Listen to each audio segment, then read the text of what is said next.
we have been in vocational ministry for a dozen years. Yeah. And I know, have had many, many opportunities to be offended, to walk away, to throw in the towel, whatever it is. And it's interesting because I've had multiple conversations with people who, maybe new people who I've met in the last year or two. And they're like, oh, where do you guys go to church? What do you do for work? Blah, blah, blah. And I'll say something about, oh, we were on staff, at our church for, 5 or 6 years. And they're like, oh, where do you go to church now? And I say, because the past tense of being on staff suggests that you left. Right. That you're at a different church now. Right. That we left because there was offense, or that we were pushed out because there was offense, or whatever it is. That is the natural human assumption, is that when someone is no longer on staff at a church, there was some drama, something bad happened, they're out. That is not the case for us. We are still deeply planted and serving at the church that we were on staff at for a very long time. Yeah. Were there opportunities over those years to be offended? Sure, of course there were. But that's not what it's about. Right. It's about being planted where the Lord tells us to be planted.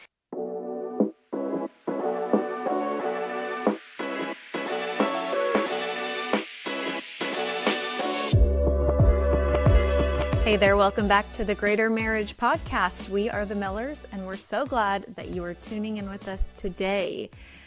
I just sat down and looked over at you and said, we match. To which I responded, I got dressed first. If you're not sure what we're talking about, go ahead and listen to our last podcast, which is called 5 Ways to Turn Your Arguments into Agreements. We spent more time than needed talking about that argument between us of who got dressed first. And I think you just truly love matching me. In your heart of hearts, you just love it. Big matching guy. Big matching guy. Big matching guy. And I wore my only blue shirt, so you're welcome. You must have two then. I must have two. Yeah, the other one was a button-up. So I now have a T-shirt that is blue and a button-up that is blue. Very exciting for my wardrobe to expand beyond. It's still earth tones, but it's just like, it brighter. It's like a muted blue. I like it. Big fan. Big fan. You look great. Thanks, buddy. Okay, so today we are talking about a topic. Obviously, this is a marriage podcast. There are so many facets of marriage that we talk about. Everything from parenting to communication to arguing to, outside influences.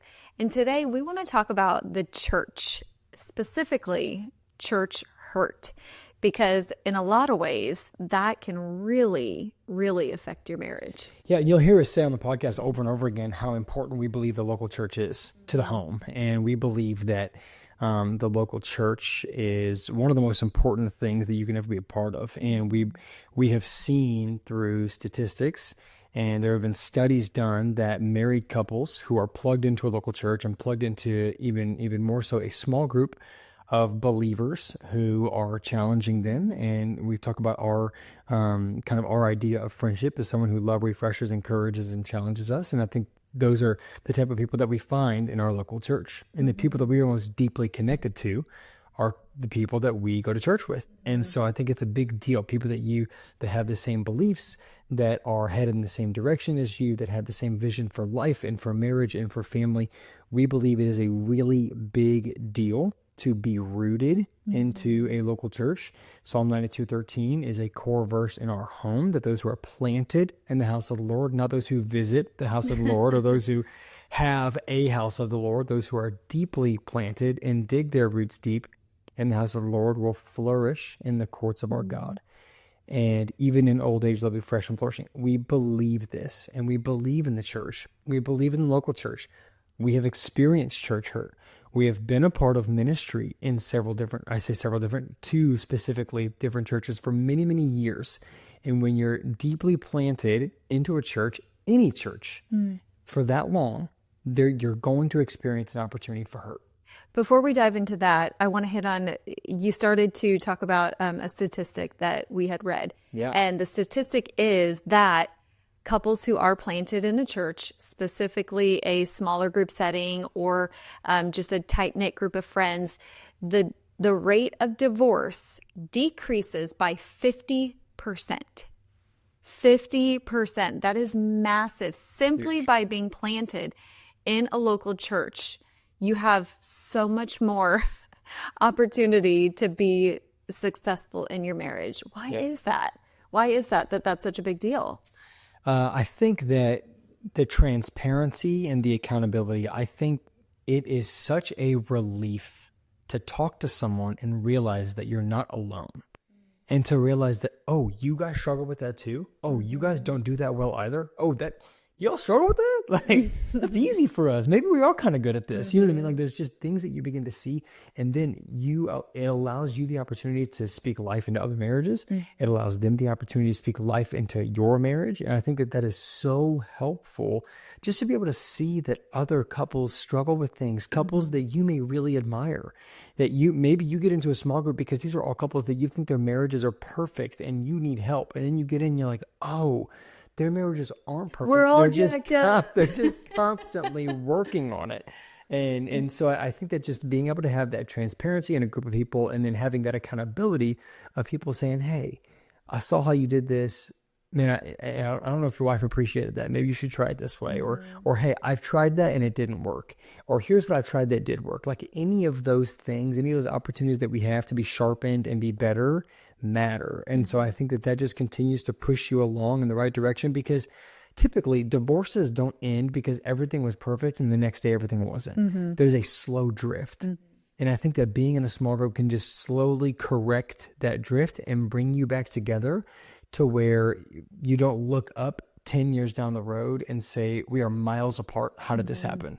And when we say small group, we're not just talking about a quote unquote small group structure. I mean, churches are structured differently, right? And so, and small groups are great. Yeah, in if that it is structure, a smaller, if you do attend a smaller church, then you will find that there. If you attend a larger church, being able to find a smaller group within that you can connect with, whether that's a small group that meets weekly or monthly, or like a men's breakfast like you're a part of. Honestly, Greater Marriage was kind of birthed out of this, because when we launched the Young Marrieds group through our church, it was because we didn't have something like that in our first few years of marriage, and realized the benefit that could have been from having a tight-knit community of people around us with that transparency, that vulnerability, all the things that you're talking about. And so we wanted to be able to offer that to young couples who were starting out in marriage in our church. And through that, realize that we have this deep passion for helping marriages succeed.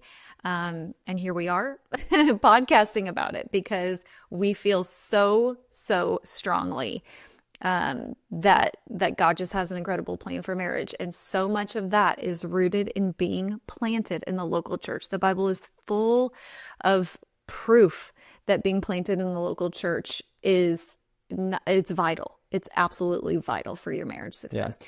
I think one more thing about just being planted, being in a small group, it's hard to fake it when you're around each other more than once a week. Right? We can go to church, we can put it on. We probably did a little bit 2 weeks ago, right? We talked about that in the podcast. When we were fighting before church. We're headed to church, had a blow up right before church. We're driving to the car in silence. And, it's we get to the lobby. It's like, you go that way, I'll go this way. See you. And we'll talk to my people. You will talk to your people. I'll see you in service. And then you're worshiping next to each other. It's like, Lord just begins to soften your heart a little bit. Another benefit of the local church. Exactly. It's easy, though, to put it on for a few hours. Sure. It's hard whenever you have a rhythm of life with those people, and they see you more and you become more accountable to them, and they know you well enough to know when you're faking it. They know you well enough to know when you're putting on a face. Like, we need to allow people in enough that they will be able to see whenever something's wrong. And we need to allow them to call those things out. Yeah. And I think that some of the most beneficial conversations in my life, were some of the ones that cut the deepest and hurt the most, because guys were able to look at me and say, hey, something's not right. What is going on? What are you thinking? What are you feeling? Why are you acting like this? What's going, and so when I have those guys in my life that I trust and that I love, and that I have allowed that place, when they begin to speak into my life and speak into the situation, that's whenever it's like, and I'm so glad you asked. Like, I needed to have this conversation, but I was never going to have this conversation unless you pulled it out of me. Well, and simply being in the room with someone for an hour on a Sunday morning doesn't give you that. No, it doesn't. Truly being planted in church is very, very different than attending church. Letting your guard down, letting people see behind the curtain, giving them a place to speak into your life. That is what the local church is designed to do. Yes. So we talk about the benefits of the local church. Yeah. Obviously, we, could sing its praises all day long, but we have been in vocational ministry for a dozen years. Yeah. And I have had many, many opportunities to be offended, to walk away, to throw in the towel, whatever it is. And it's interesting because I've had multiple conversations with people who, maybe new people who I've met in the last year or two. And they're like, oh, where do you guys go to church? What do you do for work? Blah, blah, blah. And I'll say something about, oh, we were on staff, at our church for, 5 or 6 years. And they're like, oh, where do you go to church now? And I say, because the past tense of being on staff suggest that you left. Right. That you're at a different church now. Right. That we left because there was offense, or that we were pushed out because there was offense, or whatever it is. That is the natural human assumption, is that when someone is no longer on staff at a church, there was some drama, something bad happened, they're out. That is not the case for us. We are still deeply planted and serving at the church that we were on staff at for a very long time. Were there opportunities over those years to be offended? Sure, of course there were. But that's not what it's about. It's about being planted where the Lord tells us to be planted. And here's the thing. We believe in the local church. We believe in the church not because she's flawless, but because Jesus is faithful. Mm-hmm. And we have seen the flaws. Mm-hmm. We have seen flaws in people. We have seen flaws in leadership. We have seen flaws in ourselves. We have seen flaws in the people we led. We have seen flaws in the parents of the people we led. we have seen it all. And we have seen our pastors be hurt. We have seen people leave our churches that we worked at.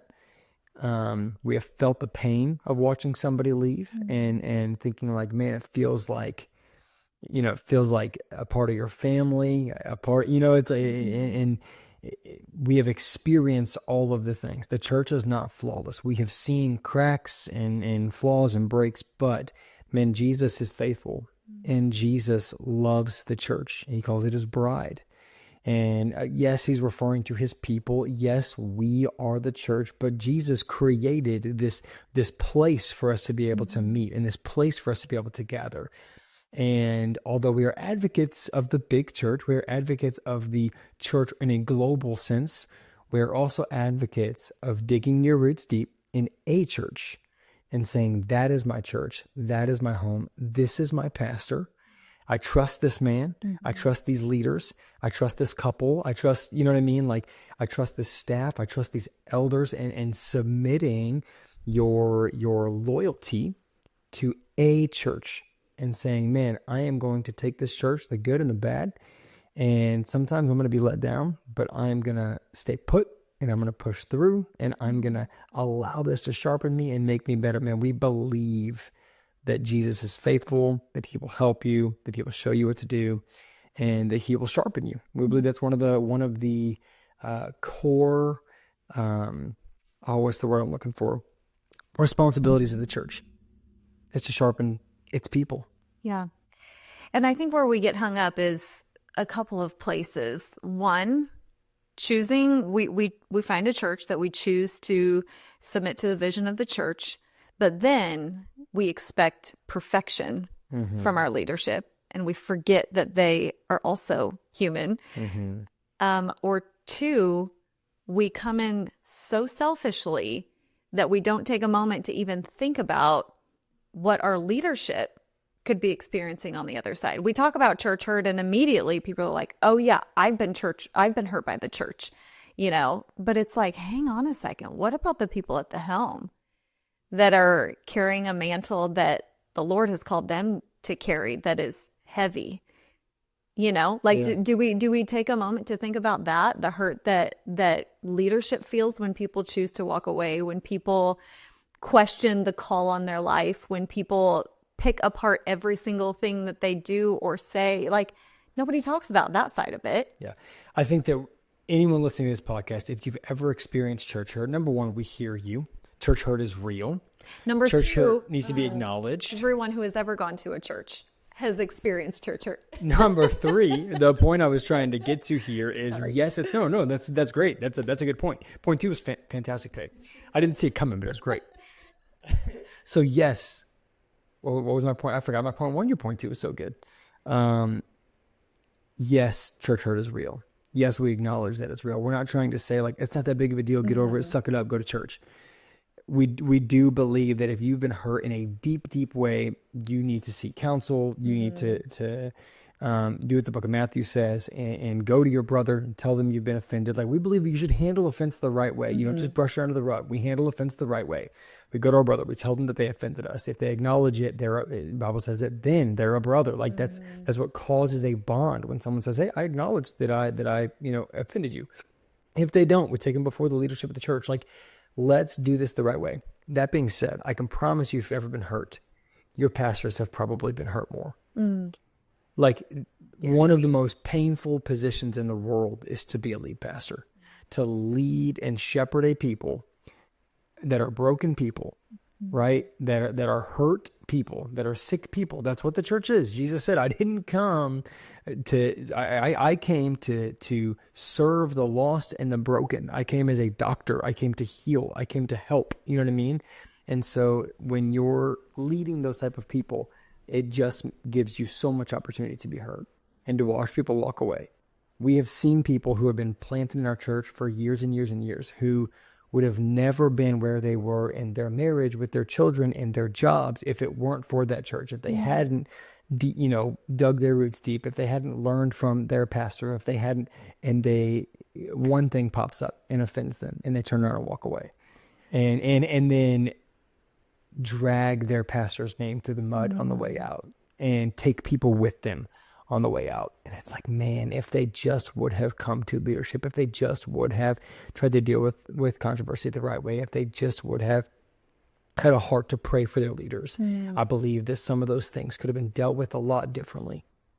And we truly believe that there is no perfect church, but that God has called us to find a place to be planted and to sometimes, in some cases, experience some pain in order to figure out, okay, how do I do this? How do I walk through this right now? I don't want to be in a place where they inflict pain on me. However, when I'm in a place and there is pain, I want to be able to figure out, okay, how do I walk through this the right way?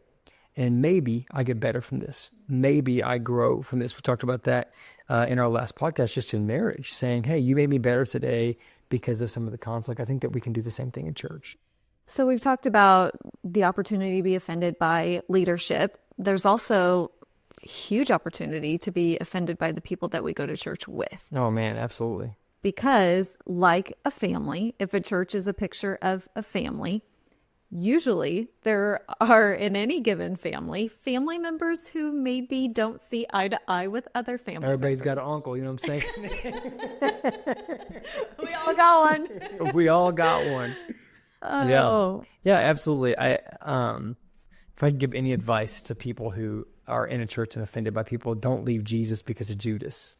Right? Like, there's going to be Judases out there. There's going to be wolves in sheep clothing. There's going to be needy people in your church. There's going to be selfish people in your church. There's going to be people who feel like they have the right to I remember, growing up, the pastor that we were on staff for in Missouri was my pastor for as long as I can remember. My parents went to that church since I was 2 years old. And so his son was the same age as me, and we were dear friends and one of my best friends growing up. And I can remember hanging out with him in the church. Of course, we ran rampant in the church. We ran around to do whatever we wanted because it's the pastor's son. Yeah, he had the keys to the church. And so it's like we did whatever we wanted. I can remember being a teenager and older people in the church grabbing my, again, one of my best friends, my pastor's son, and saying, boy, we're watching you. Like, don't bring shame on your dad's name. You're saying this to a 10-year-old, 12-year-old, 14-year-old kid. And it's like we're watching. We got our eyes on you. Everybody's watching your every move. Like, you better not bring shame to your dad. You better not bring shame to your uncle who is the youth pastor or whatever. It's like, excuse me, like, you want to talk about room for hurt? You want to talk about an opportunity to be like, I'm just trying to be a kid. I'm just trying to go to church. I didn't come here to be judged by you. I didn't come here to Wow. I came here to hear from my pastors. I'm submitted to them. I'm not submitted to you, right? Like, and so I think that yeah, it's easy to see other people in the church or hear from other people have an experience with someone else and be like, I don't know that I can be in the same room with that person. And how am I going to deal with that? Well, I'm probably going to go find a different church. It's like, man, what did you miss? What did what opportunities did you leave there that God still had for you? What did God still have for you at that church that you left because of somebody else? Or even what did God have for you in that situation, in that relationship, in that dynamic? I mean, we're so quick to write people off, but what about the God of reconciliation? Yeah. And that's not to say that every single situation can be made to the way that, we would dream for it to be made in a perfect world. But I mean, are we too quick to throw in the towel sometimes? For sure. Yeah. I think that we expect people at church to be perfect, and the church is in heaven. It's a hospital, right? Like, that's what we're there for. We are there to, you are welcome the way that you are. You are not welcome to stay the way that you are. Like, we are here for heart change, Right. right? We are here to see your heart flipped inside out by the gospel, to see your life transformed, to see your mind renewed, to see increase in your life. Like, that is what the local church is there for, to equip you, to sharpen you, to teach you. But it is also it should not be your only source of equipping, your only source of sharpening, your only source of teaching. Like, Paul got frustrated with the people in 1 Corinthians because he said, man, I've been giving you milk and I need to give you meat, but I can't give you meat because you're too immature. And he's like, I need you to grow, and I need you to do this on your own. Like, you should know now, do what I do, say what I say, lead how I lead. Like, when you begin to do these things, I laid it out for you. And so I think that we get into the church when we expect everything to be perfect, when we expect to just be spoon fed. And it's like, I'm here and I'm not growing. What's your issue? It's like, oh man, I don't know that the church is the issue, big dog. Like, I think you need to be feeding yourself. Yes. Like, we can't do adult kids ministry. Yeah. Like, I think so many people go into church expecting adult kids ministry. We expect them to sit us down and give us our felt board and show us our pictures. Give us our snack. Yeah, like we just want one quick thing to write down and take home and repeat all week, and something that we can tweet out, and it's like that's all we want. And it's like, man, God requires so much more of us as his church. He wants us to hear from him. He wants us to learn how to hear from him and then go and do it on our own. He wants us to be deeply connected. He wants us to be sharpened. He wants us to be in community and to find a spiritual family. And, our pastor says something all the time that I love. He says, whenever you're born, you don't pick your family, right? And whenever you're adopted into a family, the parents pick the children. Physically, in our world, when you adopt someone, you get to pick what child you're adopting. In the spiritual world, we get to pick our parents, right? We pick who we submit to as like a spiritual father and mother, and that would be your pastors, right? And so it's like, man, I get to pick, but when I pick, I'm going to stand by my choice. And sometimes that comes with a little bit of, I've got to make room for some flaws. I've got to make room for the way that maybe they said something that I took wrong, or that hit me weird, or you know what I mean? It's like, man, I know that our theology aligns. I know that we agree on the open-handed issue or the closed-handed issues. I'm going to let some of those open-handed issues slide, and I'm going to make sure that I have a deep understanding of what I believe and why I believe it. And I'm not going to let a simple offense cause me to go uproot my entire family and go find something else. Well, and here's the thing too. Sometimes we need to look internally and ask if that feeling of offense is because we are projecting something onto the people in our church, onto the leadership of our church, whoever it is that we're being offended by. Maybe it's not a them issue at all. Maybe it's something in us And the Lord is trying to use his church, his people, to bring that out. Part of that refining process. Sometimes it's uncomfortable. Most of the time it's uncomfortable. But if you can't do that in a safe space of a local church, where can you do that? Yeah. We've used this phrase before, that insecurity breeds infidelity. And I think that that is true in the church, that when we are insecure as men and women of God, we have a hard time being committed to a local church or to a pastor, because we begin to feel like they're speaking to us from stage. They're speaking to our insecurities.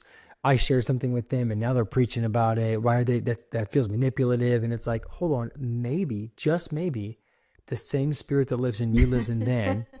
Just maybe the Holy Spirit is saying, hey, I'm trying to reach, right? Like my people, and I want you to shepherd them well and lead them well. And so I'm going to tell you what to speak, and then it hits your heart and it's heavy on you. But because you're insecure about it, you can't sit under that pressure and you can't sit under that teaching. Oh, that's good. And it causes you to want to go and go somewhere else where you're not as well known. We've seen this.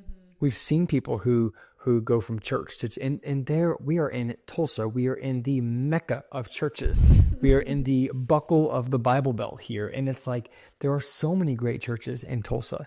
And we have had the opportunity to partner with other churches in ministry and do other things. And it's like, man, it's not like that we're the only church that people should go to. And you know what I mean? Like there is no other good church. And if you're not at our church, you're in sin. It's like, no. There's a million great churches out there. There's a million churches that preach the gospel, where the pastor is humble, where he leads well, where he cares about the people. That's not what we're saying.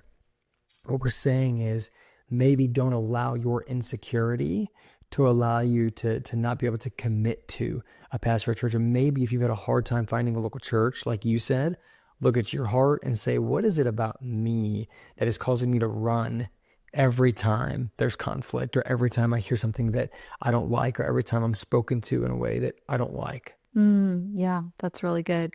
I think the bottom line it comes down to is we're dealing with people, and people bring problems. Yeah. Right? Sure. Just like in marriage, we bring problems to the table, but when we are in this covenant relationship, it's like you bring your stuff to the table, I bring my stuff to the table. We're going to work through it. Sometimes it's going to be hard and difficult. Sometimes it's going to be smooth sailing, but at the end of the day, we're in covenant and we're committed to each other because we have the same vision. Yeah. The same picture is the church, the bride of Christ. We are people bringing our issues to the table, Yes. but we have the same long-term vision. And so we have to be committed to that covenant relationship that we have entered into with the place that God has called us to take root. Be willing to work through the hard things, be willing to look at ourselves and figure out what we need to adjust, because the long-term vision is the same, right? Yeah, that's good. You know, we've been talking about this. I know that there are people who have experienced really traumatic church hurt where someone in leadership has been in some type of moral failure. Yeah. I'm so grateful that we have never experienced that. We have never had to walk through that, but a lot of people have. And I recently was listening to Lisa Bevere, and she was coaching some people through a really difficult situation like that. And she shared this example that I think just painted such a clear picture of how to navigate that. And this is what she said. She said, imagine you were starving and somebody gave you bread. Then you find out that they did something unforgivable. Does what they did make that bread bad? No. Does the good bread make what they did okay? No. We have to learn to separate the bread from the vessel. Man, that's good. That's good. Just because it happened in church doesn't mean that it was from God. I think that we think whatever happens in church was the will of God, was ordained by God, was from God himself, was from the hand of God, the mouth of God, the mind of God. And that's simply not true, because it's passed through a human vessel. And there have been pastors that have fallen into moral failure. There have been pastors that have stepped outside of their marriage. There have been pastors that have become abusive and manipulative and have handled money wrong and have handled situations wrong and have hurt people in really, really serious ways.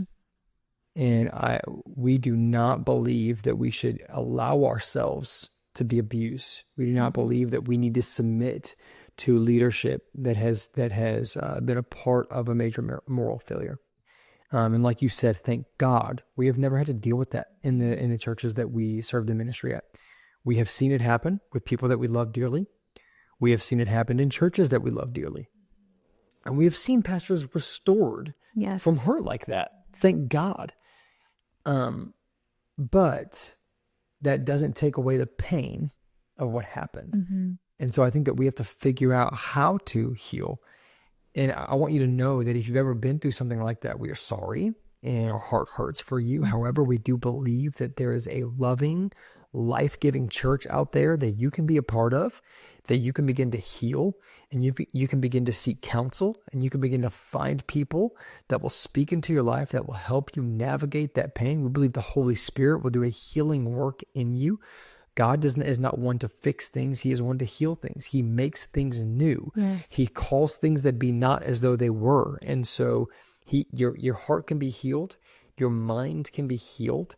And your relationship with the church and your relationship with God can be healed. It's God's will that none should perish. God doesn't want you to be separated from his church.